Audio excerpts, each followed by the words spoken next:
Natalie Berger is one of 4 female jockeys currently riding at Caymanas Park. Berger is not only involved with her passion of riding horses, she is also expanding her career choices by training to become a teacher. Berger joins with QuickGallop.com and its YouTube channel, The Quick Galloper, to share her lifetime narrative. Natalie Berger, how did you get involved in horse racing? Well, my former agent, Carl Johnson, introduced me to the sport. He said to me that, you have the height and the weight of being a jockey. I was like, okay then. And he said, are you interested? I said, let me ask my dad.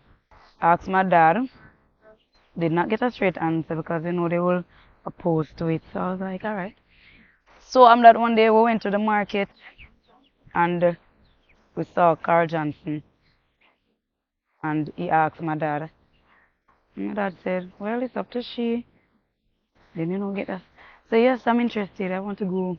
And he took me to the track one morning over by Carl Anderson. And they spoke and all of that. And they put me on a horse that just came from the track. And I went on the horse. Mr. Anderson said, have you ever been on a horse? And I was like, no. He said, you have a proper seating. So okay then. And from that morning, fell in love and I came to the track like almost every morning. Go on the horses, whether to walk or because I wouldn't be up yet. Until I get the little, most experience or partial of the experience of it. Until I reached by Randolph Scott. And he took me up in hand where he had, don't say a word, make them chat, and a couple more. Read between the lines. Yes, read between the lines. I remember that one too. And I had to work all of them. But this particular horse, Ruby D, that horse took out a tooth, or they would call it a cap. And it's so that they took him to the track one morning and they put me on it. Remember, I'm not 100% ready for the track, but I say, hey, he ready. Go on the horse now. He was supposed to trot because the mouth will be soft and tender. And the horse, gallop away. And I had a gum in my mouth the morning. Everybody saying this, everybody saying that. Who's going to drop off and going this and going that. And I sat there, just hold the horse like this. And the horse in full flight and I was like, I did not drop. Get him to a stop and we come back. Every day, Ringo was a groom. Always remind me about Ruby here. But back to Randolph Scott now. Took me finance. And where he taught me a few. Well, he taught me a lot of things. Taught me how to groom the horses. And I still have to give an applaud to Baron Davis. He was a groom before a trainer, where he had a horse over by Carl Anderson by the name of Stormy Cat. And I went on the horse the morning. And he went down by the 5 straight with me. And that's where I fell. And I remember they call him Pecco. And Pecco said, tough enough. Yeah, she's tough enough. And I know I had to groom that horse. She was the first horse in racing I actually groomed. How long were you apprentice? It will be roughly 5 years, About 5 years. Around 4 to 5 years. About that. So you would have first came to Caymanas to start the process about what age and when? I think I would be, 18, 17, not out of 2. How would you, to where you are now as a jockey, how would you assess that period of learning the rudiments of the sports? Well, it could have been better. To be honest, could have been better, but I won't complain. I won't complain. I have to be grateful, but yet still, could have been better. You got your jockey's license when? Out in 2015. Yeah. 2015? Who Hmm. were some of your batchmates? We have Melissa Ward, Linton Stateman, Javanil Patterson, Dane Dawkins, Bebito Harvey, Odine Edwards, How was it been? Andre Powell, Andre. Andre, Okay. Andre, and Andre. I think the both of them, yes, both of them.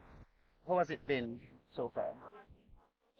Well, as I said before, can't complain. Could have been better, but I still, because when I tell most people that, like they ask, how many races have you won? And I said, past 20.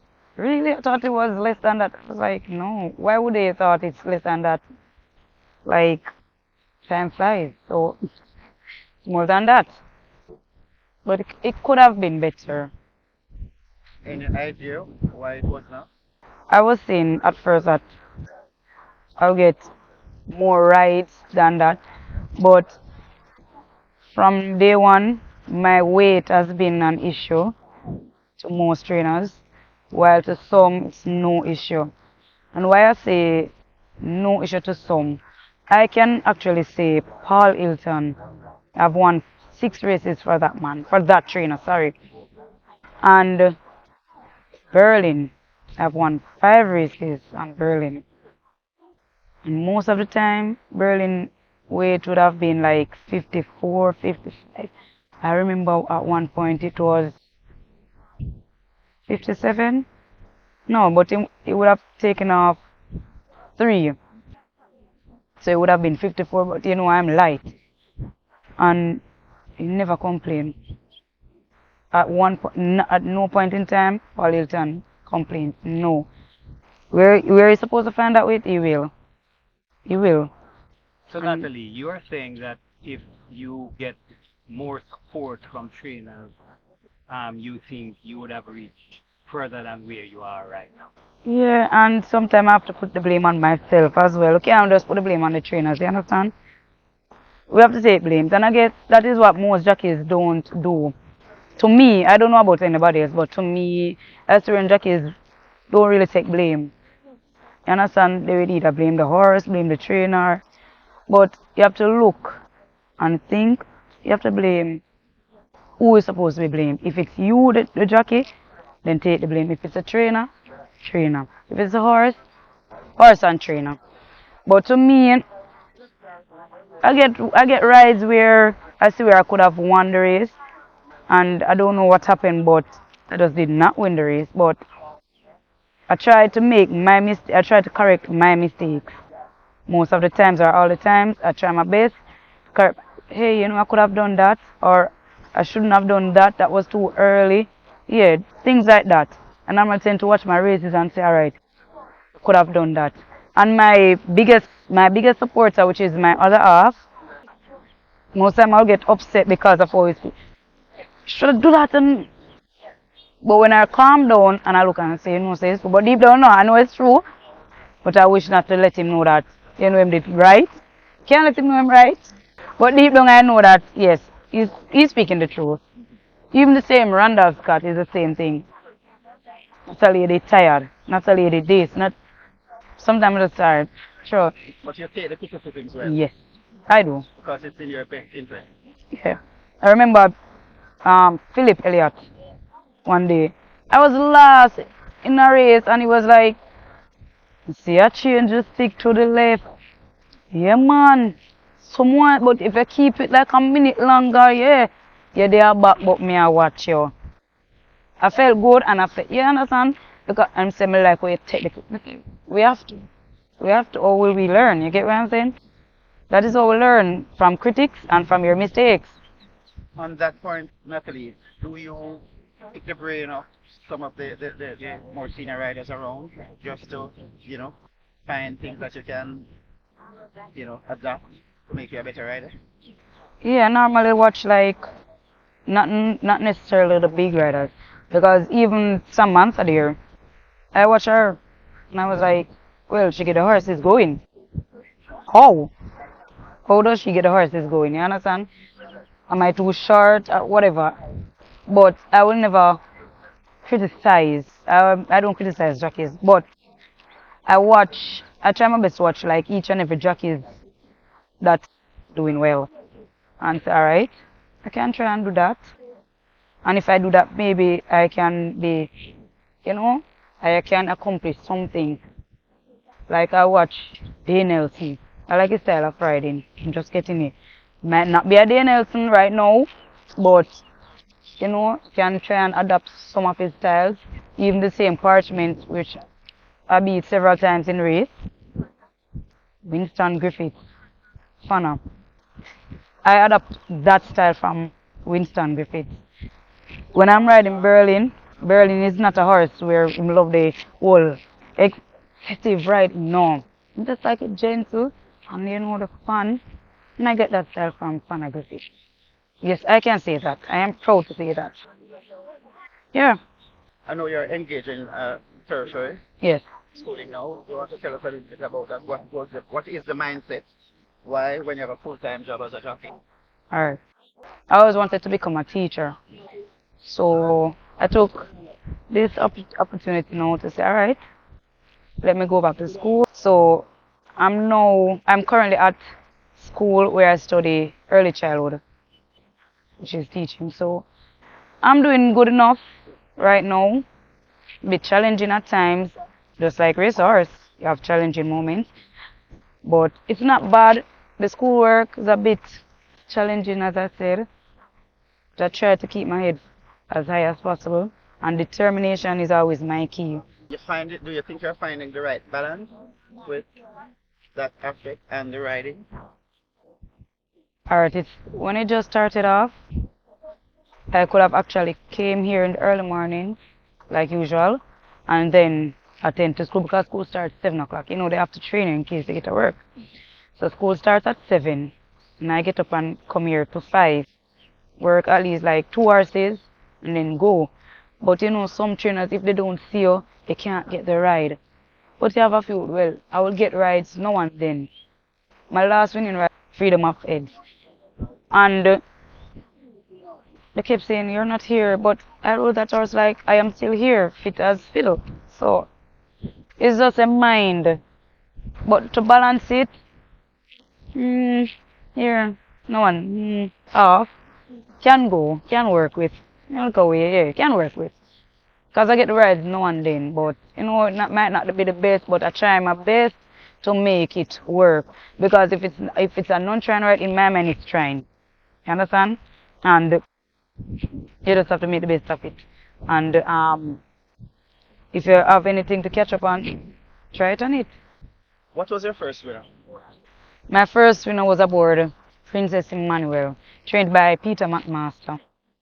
And how long after you got your license? I think when they did the infant it was, what, 9 months after? About 9 I months. think so. What would have been your most memorable moment since you have been riding? The day when I took the double, it started with Strikingly Gorgeous, trained by, Strikingly Gorgeous. yes, trained by Ray Phillips, and then Classy Vishala, Delroy Wisdom. Yes, that was very memorable for me, and I rode Berlin on a Diamond Mile day. It wasn't my best ride, but The day. yes, the day was just captivating and all of that. As a female rider now, with a small female colony,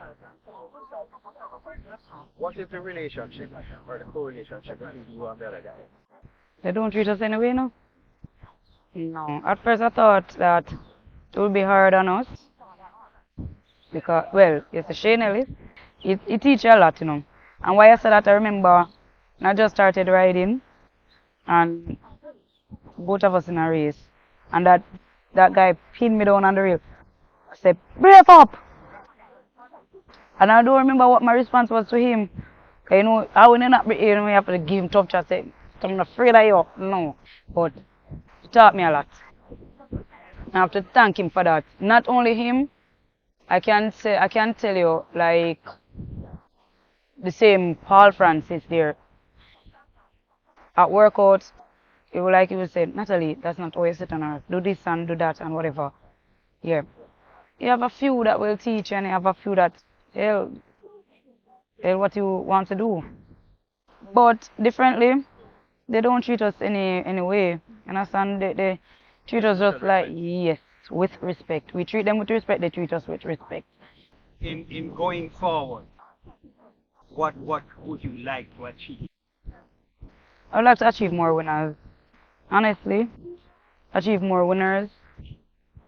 Yeah. Because I have school, so I have to try and be successful at this, at school and plus the resource.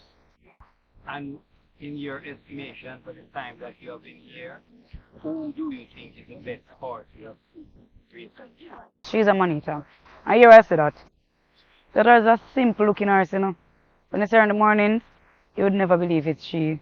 She just walk normal and quiet and just, but when it comes to work, she mean business. And likewise, who is the best jockey? Winston Griffith. So far, Berger rode her first winner in 2023, when she piloted Freedom for Eds to victory on Easter Monday. Field in 9. Start already, they're off. Fair start. Schlesinger on the far side with Supreme Star. Edon is with that group.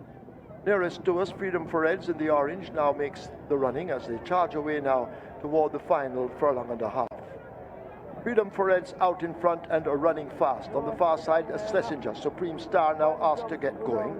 Slice Talloon drifting near to us under the left-hand stick in the green sleeves, but still Freedom for Eds holds the advantage. Supreme Star trying to close on the far side, but this Freedom for Eds is full of run in the final stages, and Freedom for Eds and the lady Natalie Berger wins it.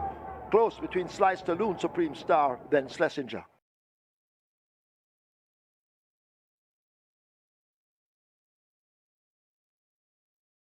Thank you for watching another video produced by the team from QuickGallop.com, YouTube channel, The Quick Galloper. Please stay on the channel for more enlightening videos on those involved in local horse racing. Please like, subscribe, and press the notification bell.